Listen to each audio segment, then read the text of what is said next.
dans la bonne direction. Merci. La parole est à Philippe Wilk. Merci, Monsieur le Président.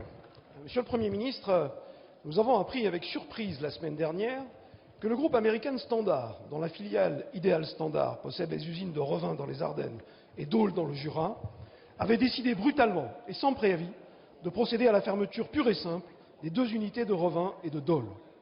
Cela concerne 311 salariés, dont 148 à Revin, ville dont je suis maire. La colère et l'indignation sont partagées par tous, salariés, syndicats, élus, population et même le préfet.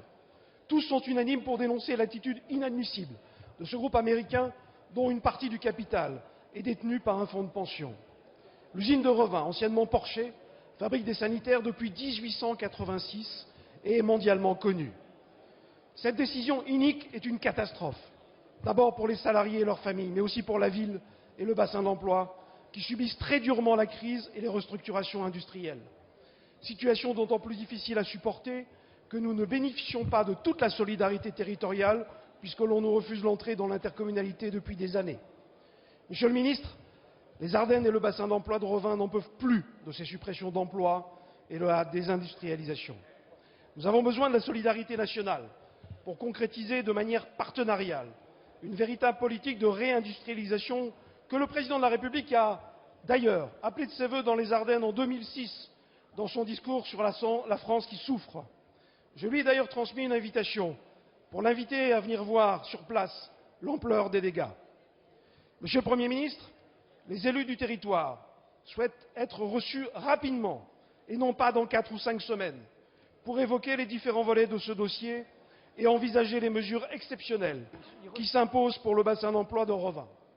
Votre ministre de l'Industrie, avec qui j'ai évoqué ce dossier mercredi dernier, n'a pas encore concrètement répondu à ma demande. Monsieur le Premier ministre, je vous demande d'organiser rapidement la réunion demandée et d'envisager les mesures qui s'imposent. Merci. La parole est à Monsieur le ministre de l'Industrie, de l'Énergie et de l'Économie numérique. Merci Monsieur le Président. Monsieur le député Philippe Wilk, comme vous venez de le dire, le groupe Ideal Standard, qui produit des articles de céramique pour les salles de bain, a en effet annoncé il y a quelques jours la fermeture de 2 sites de production, l'un dans les Ardennes, vous venez de le dire, le deuxième à Dole dans le Jura. Il a également annoncé la fermeture d'un site en Angleterre. Les autres sites français, notamment ceux situés à Angoulême et à Roissy, ne sont en revanche pas touchés.